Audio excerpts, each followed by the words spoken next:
అదే RTV app వార్తల్ని క్షణాల్లో చదివే అవకాశం ఉంటుంది. ఒక న్యూస్ పేపర్, ఒక టెలివిజన్ ఛానల్ మీ చేతుల్లో ఎప్పుడూ ఉంటాయి.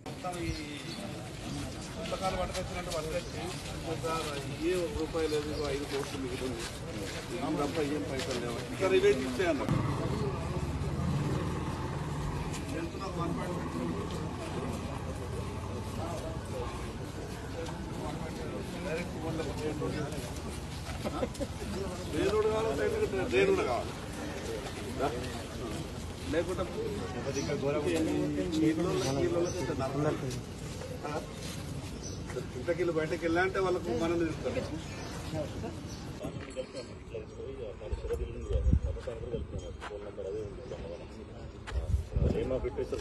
ఫోన్ నంబర్ శ్రీనివాస రాజరాజ నుంచి అయితే ఫోన్ నంబర్ కొంచెం ఇప్పుడు మనకు వచ్చింది స్టార్టింగ్ వస్తున్నాను.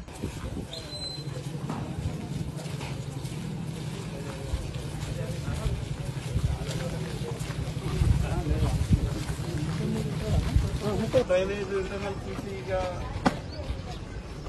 మెయిన్ రోడే అది అందరికి మరి ఇది కావాలా మళ్ళా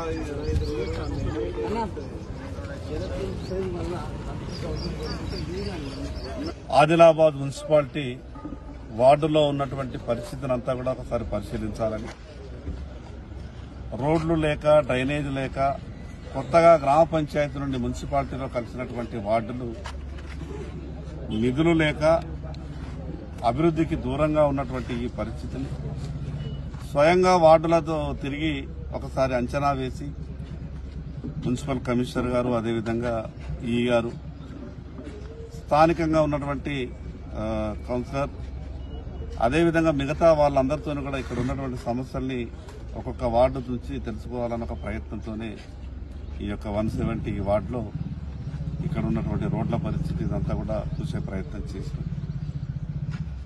ఆదిలాబాద్ మున్సిపాలిటీలో ఉన్నటువంటి జనాభా ప్రకారం ఇంకా చాలా సౌకర్యాలు కావాల్సినటువంటి అవసరం ఉన్నది. కొత్తగా కేంద్ర ప్రభుత్వం నుంచి 250 కోట్లు దాదాపు ఆ యొక్క అమృత్ పథకంలో కొత్తగా వచ్చినప్పటికీ ఆ పనులు ఇంకా మొన్ననే టెండర్ అయి మిగతా వర్క్స్ అంతా కూడా ప్రాసెస్ కావడానికి కొంత సమయం పడుతుంది. కొన్ని వార్డులలో నడవలేనటువంటి పరిస్థితుల్లో కొన్ని రోడ్లున్నాయి. నేను మొన్న జరిగినటువంటి శాసనసభ సమావేశాల్లో కూడా ప్రభుత్వం దృష్టికి తీసుకెళ్లే ప్రయత్నం చేసిన గౌరవ ముఖ్యమంత్రి గారు కూడా తప్పకుండా వెనకబడ్డటువంటి ఆదిలాబాద్కు నేను అన్ని రకాలుగా సహకరిస్తానే విధంగా వారు మాట్లాడే ప్రయత్నం చేసింది. రాజకీయాలని పక్కకు పెట్టి ఈ ఆదిలాబాద్లో అనేక సంవత్సరాలుగా పేరుకుపోయినటువంటి సమస్యల్ని పరిష్కారం చేసే విధంగా నా వంతు అధికారుల సహకారంతో ప్రయత్నం చేస్తున్నాను. సహజంగా కొన్ని ఇబ్బందులు వస్తాయి, కానీ ఆదిలాబాద్ ప్రజలందరికీ విజ్ఞప్తి చేస్తున్నా, మీరిచ్చినటువంటి ఈ అవకాశం వల్ల నా వంతుగా నేను పూర్తి ప్రయత్నం చేస్తా. కేంద్ర ప్రభుత్వం, రాష్ట్ర ప్రభుత్వం, 2 ప్రభుత్వాల సహకారంతో ఆదిలాబాద్ని అన్ని రకాలుగా అభివృద్ధి చేసుకునే విధంగా ప్రయత్నం చేద్దాం. అధికారులతో కూడా కొంత ఆలోచన చేస్తున్నాం. వార్డుల వారీగా ఉన్నటువంటి సమస్యలన్నింటినీ కూడా గుర్తించి విడతల వారీగా ఏ రకంగా వాటిని పరిష్కారం చేసుకోగలుగుతామనే మార్గాన్ని కూడా మేము ఆలోచిస్తున్నాం. సాధ్యమైనంత తొందరగా ఈ తెలంగాణలోనే ఒక మంచి పట్టణంగా మనం ఆదిలాబాద్ను తీర్చిదిద్దుకునే ప్రయత్నం చేద్దాం. దీంతో పాటు అనేకమైనటువంటి ఉపాధి అవకాశాల సమస్యలు కూడా మన పట్టణంలో ఆదిలాబాద్ నియోజకవర్గం ఉన్నాయి. వాటి మీద కూడా కొంత దృష్టి కేంద్రీకరించే ప్రయత్నం చేస్తున్నాం. అధికారుల సహకారంతో, ప్రజల సహకారంతో తప్పకుండా రాబో రోజులలో ఈ ఉన్నటువంటి సమస్యలన్నింటినీ సాధ్యమైనంతగా పరిష్కారం చేసే విధంగా నా వంతు ప్రయత్నం చేస్తాను. మరిన్ని వీడియోస్ కోసం ఛానల్ ని సబ్స్క్రైబ్ చేయండి. లేటెస్ట్ అప్డేట్స్ కోసం వాట్సాప్ ఛానల్ ని ఫాలో చేయండి. అండ్ లింక్ డిస్క్రిప్షన్ లో ఉంది.